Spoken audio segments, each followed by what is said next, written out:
Shane Dawson is using Jake Paul to get to Logan Paul. This is gonna be a nightmare. I think we're good. Yeah. Should I go shut it off? Yeah, you should. My mom, my dad, everyone around me was like, Jake, you shouldn't be doing this. Like, you're gonna... Alright.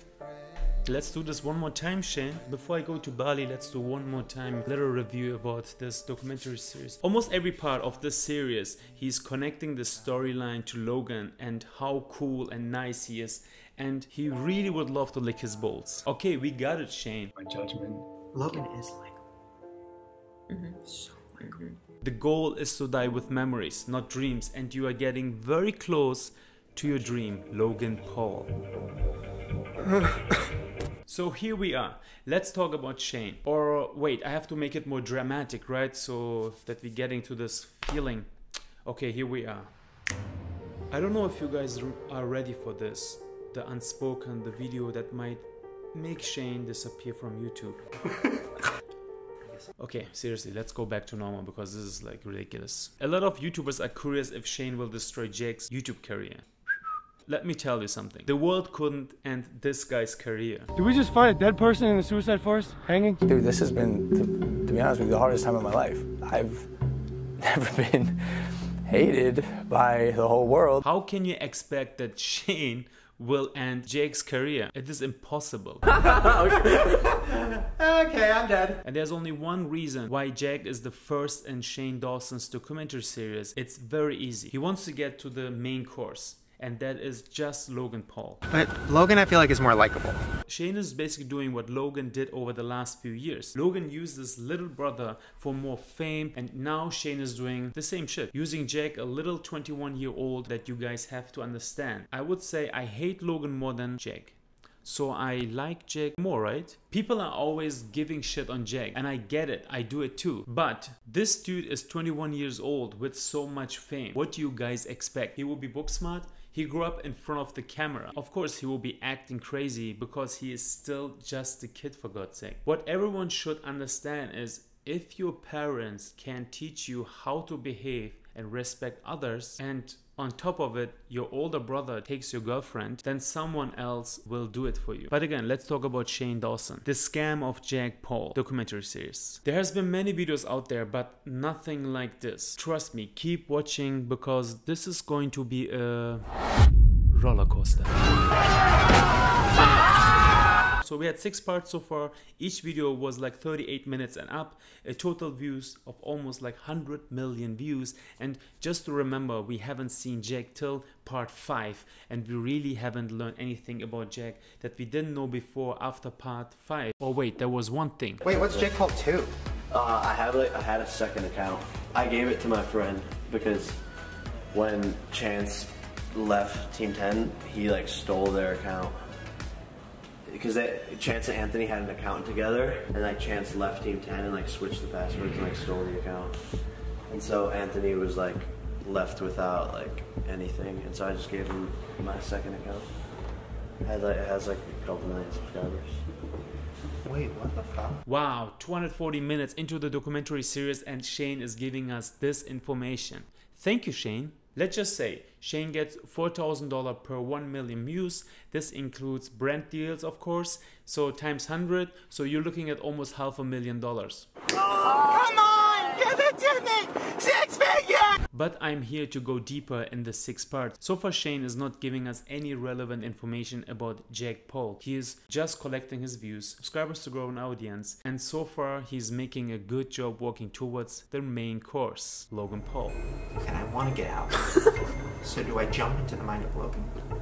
But let's get into the parts. Part 1, the mind of Jake Paul. This could have been called my first steps towards this documentary series of Jake Paul. He builds up this storyline that how he started this thing and wasted really 40 minutes of every viewer's life and just ching ching. We just hear about that everyone told him not to make a documentary about Jake because it's going to be a mistake, it's going to be a disaster, and look how amazing Shane is. He's still doing this. And what I really hate on those parts is those advertisings in the beginning. Oh my god, so annoying. But before we get into it, I'm really excited to say that today we got a sponsor. Part 2. The dark side of Jake Paul could have been called the dark side of people and no one would have even watched it. Good luck.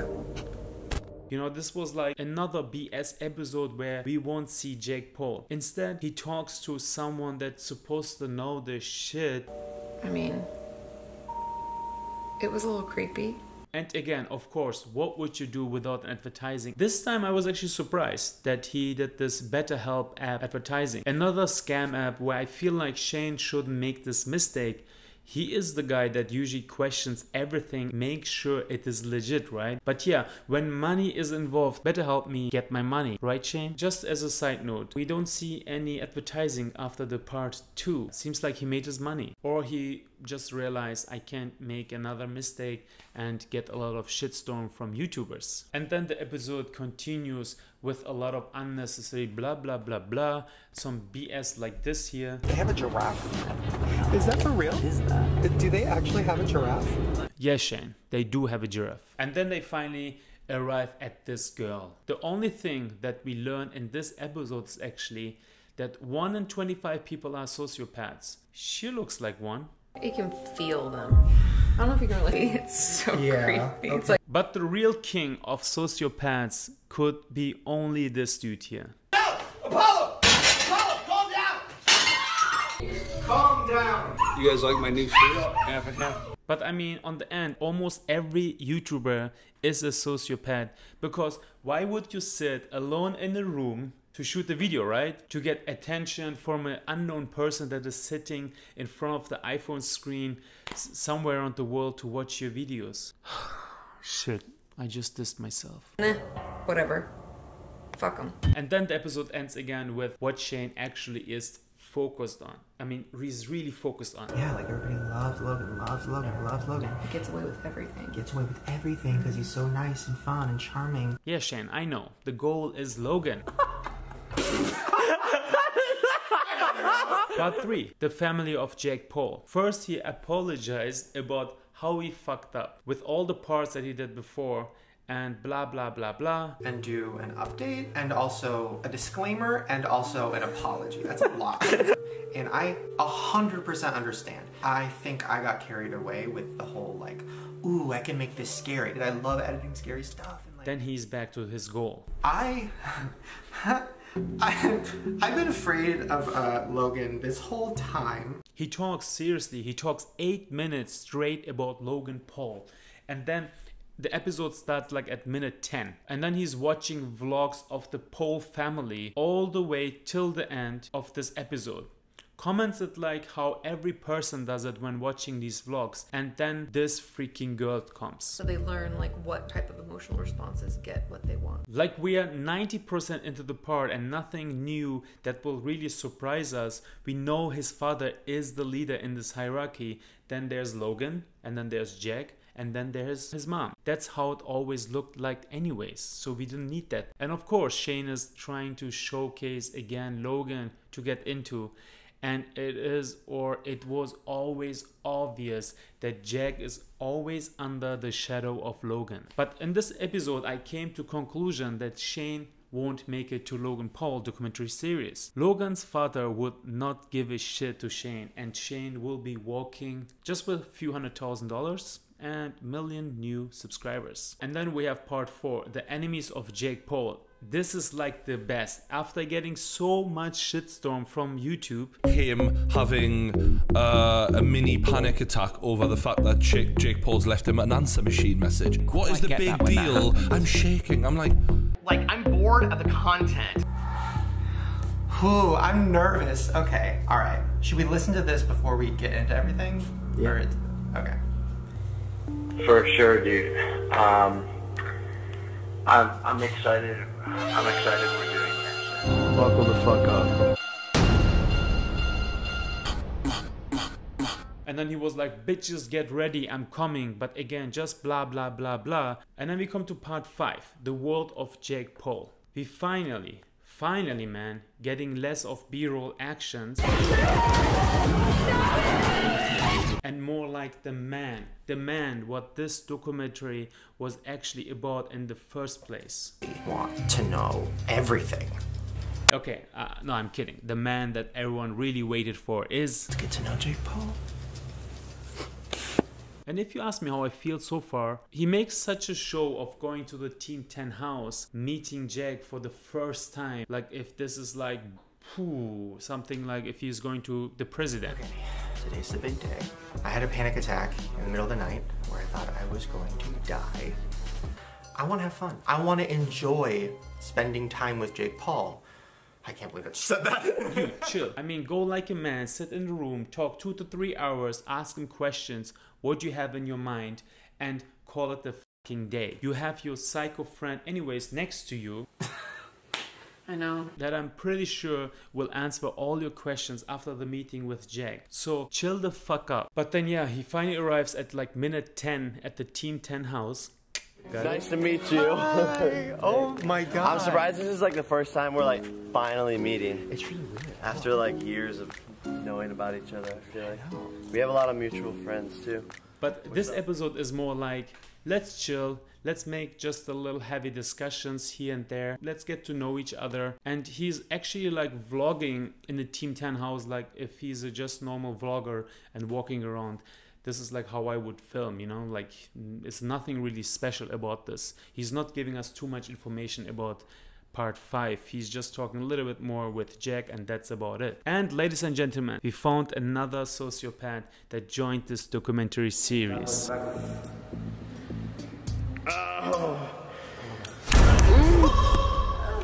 With this dude, you definitely get the sense of, yep, this motherfucker is hungry for fame. And then they finally sit for the first time. Are we sitting down now? And they talk about life. What basically every person on planet goes through sometimes. Part 6, the secrets of Jake Paul. You should have realized it is less more B-roll footage. No advertising, but more like this. This guy. Yeah. After this, we finally get a little window who Jake Paul is, and finally there's one person in this Team 10 that has the nuts, that's gonna talk a little bit more about the soul of Jake, and that's his girlfriend Erica. So like he was training literally all summer for 3 months. What would we do without you? Thank you, Erica. But after watching this episode, I am a little bit concerned about Erica, because I believe I won't be surprised if his father and Logan would try to separate them after that, because she just said too much that shouldn't get out there. But yeah, we will all find out in the next episode. So far it started very boring, where we gave Shane what he needed: the tea, the views, the money, the new subscribers. So now it's on you, Shane, to give us the freaking dinner. Well, but you know what I feel from all the parts that we have seen so far? It is kind of weird when I say this, especially now where this is a big topic in the UFC, but I feel like Logan is like Conor McGregor, always the alpha dog, always wants to be in the spotlight. It's more about money and fame than showing real heart, you know? And Jack is more that dude, Khabib, the more calm with more heart in what he's doing. Even Khabib was looking up to McGregor one time in the past, before Conor lost his soul and took over money and fame, instead loving this UFC in the beginning. So I feel like Jack was or is still looking up to his brother for so many years and trying to use this as like a motivation point to be successful in what he does. If this is really healthy, I don't know. I feel like their parents didn't do a good job here in teaching them how to hold hand in hand as families, and it is more like who is going to be tougher in the family and stronger. What is actually sad. In the end, I hope Jack will be calm when the real storm arrives one day. But we will see when Shane's last part comes out, and we will see, no matter what in the near future will happen to Jack or Logan. About Shane, I feel he didn't know what he was getting into, and I'm pretty sure he actually wanted to focus on Logan afterwards. So I definitely believe that he was like, let me start with Jake and then move towards Logan to get the views, the money, the subs, Because on the end, this YouTube game is dirty, guys. Everyone tries to jump over the other to get to the next level. Fame, money can make people very quick blind. If Shane wants this documentary with Logan or his dad won't even allow him just because of their egos, or they don't even think Shane is that relevant, even though he has more views than anyone else in this YouTube game. But yeah, let me know what you guys think, and I hope you guys enjoyed this. I will see you guys in the next one. I am flying next week to Bali, so I'm excited, really excited to do some vlogs in Bali, not more just sitting here and talking about something. And I will see you guys next time. Don't forget, be positive, stay positive, and karma will always handle the rest. Love you guys.